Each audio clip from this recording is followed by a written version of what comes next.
All right, and it looks like we are live. And so it is, about 12:40 it looks like. It is Tuesday. It's a beautiful day, a little hot out, but just beautiful summer day today. It is Time Out Tuesday. It is the 135th weekly episode that I've done. And I hope that you're enjoying those episodes if you're watching them. And if you are, it's always nice to see people liking, loving, commenting, things like that. Let me know what you think. Always a pleasure to read. Nice to see who's watching. And, today I was thinking about, when I was thinking about the topic, it was so easy to find the topic because something happened last night in class that it happens all the time, but it really kind of dovetailed together into a kind of a congealed thought about learning. And we talk the talk all the time about a martial artist, and most I guess most artists really, musicians, fine arts, things like that, about being students forever. That we're always a student first. And that's definitely a the talk that you hear people talk about all the time. It's sort of like one of those things. You've heard me mention in the past that a couple of the schools that I attended many years ago had these big banners in the back of the room that said, we are a black belt school, and we were always supposed to be screaming that we're a black belt school all the time, as if that was going to really convince us that we were like a black belt school. I don't know. It was weird, but saying that we're students first is definitely the talk that I think is really important. And in fact, I believe that should set the tone for the culture in a dojo that's trying to teach a traditional martial art. But my experience has been that not a lot of martial artists, senior martial artist instructors in particular, walk the walk on that one.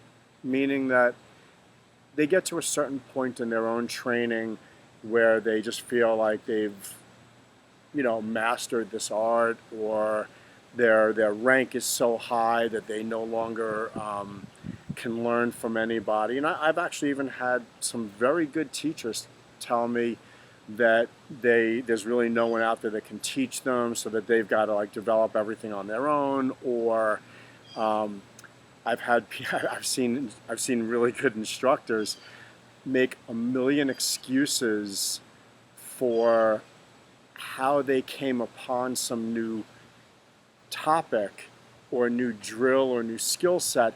And it's always like a weird excuse, like, yeah, no, I always knew that, but this time somebody was doing it, and all of a sudden I realized it, and it came all together. I don't know, maybe instead, maybe you just learned it, and maybe you just encountered someone that knew something more than you, and you learned it, and you were actually just continuing to be a student, and maybe you're not the master of the universe. I don't know. But this way of looking at the world, of being a student first, to me is definitely the I think the single most important thing about being a martial arts instructor and running a dojo. Our goal should be that we teach our students, and that our students not only become great martial artists, but over the course of time surpass us in some or maybe even all of the skills that we've taught them. And as a martial arts instructor, I guess my dream is that I live long enough to see all my students surpass my skill. That would mean that I completely succeeded in my mission of teaching martial arts. The thing is that you don't really see that a lot in online and instructors that I've encountered. And one of the things that I do a lot is I look at what we've got to teach our students where there might be some deficiencies. Maybe we notice that balance or precision or speed and power is a little deficient, and we need to kind of ramp that stuff up. And if we were teaching people to be warriors, to go into battle, and they had to be prepared in the next, 2 months, 3 months to, meet a life or death challenge, we would probably teach very differently. We would focus in entirely on, do 10,000 punches a day, do 10,000 push-ups a day, do some really basic things to really get your muscle memory so that you can do some really basic things in a very short period of time. But the truth is that we're not in that situation. We want to teach our students how to become great martial artists, not only in body, but in mind and spirit. And we're teaching a lot of children. And in order to make sure that the children are going to actually do what we need them to do, in order to, let's say, for example, learn how to be more precise in their techniques, we can't really have them just sit around and do 10,000 punches a day. It's going to be boring. They're not going to enjoy it. There's going to be no fun in it. They might get better at punching, but most of them are going to quit after like 2 classes because it's just not what they signed up for. And so it becomes incumbent upon us as instructors to seek out new and creative ways of learning. And so I'm constantly on a search for new methods of doing things. And very often, those new methods, let's say, for example, I'm trying to teach precision.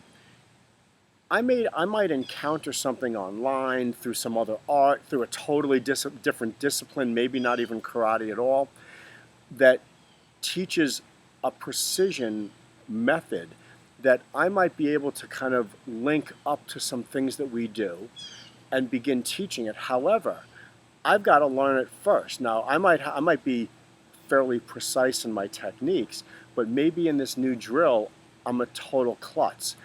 And if I was really old school and not wanting to show my own faults to my students, then I might practice this for several months and then only release it to them when I can prove to them that I'm just incredible at this thing.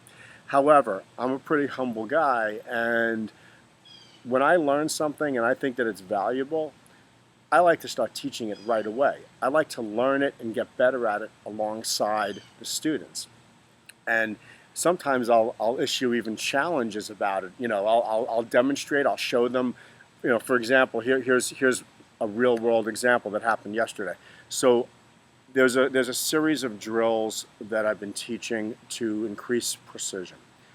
And I was teaching it yesterday to a bunch of our black belts and a black belt club and teens. And I was teaching them a series of progressive elaborations that will help them get to the point where they're able to do this kind of complicated precision maneuver with a weapon. And I told them that over the weekend, I basically threw this thing and missed over 100 times every time I tried to do it. I was basically averaging 0%. By the end of the weekend, I was up to about 3%. So out of 3 out of 10 times, I was successful. By Monday afternoon, I was hitting about 60%.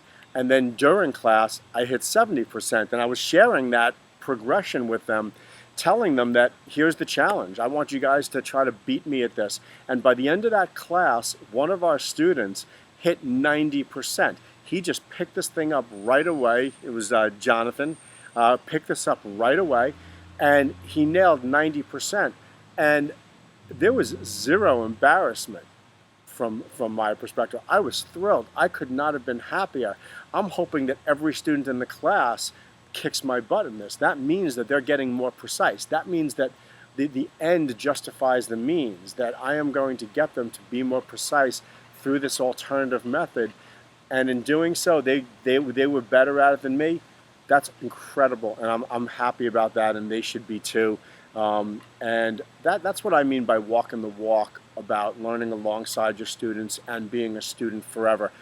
I hope that everybody appreciates that that's part of our culture at the school. That's something that I try to impress upon our instructors, that we're there to teach, but we're there to learn from our students, accept criticism from them, just as you would from someone senior to you. And so with that said, be humble, and I look forward to seeing you all at the dojo. I hope everyone enjoys the day and that they're having a wonderful summer. I hope everyone's staying very safe and that everybody has fully recovered from the storm that we just had last weekend. I hope that limited or no damage, and that everybody is kind of getting back to normal. And I guess we'll sit back and see what's coming next for us in this the summer of 2020. Anyway, everyone have a peaceful day. Speak to you soon.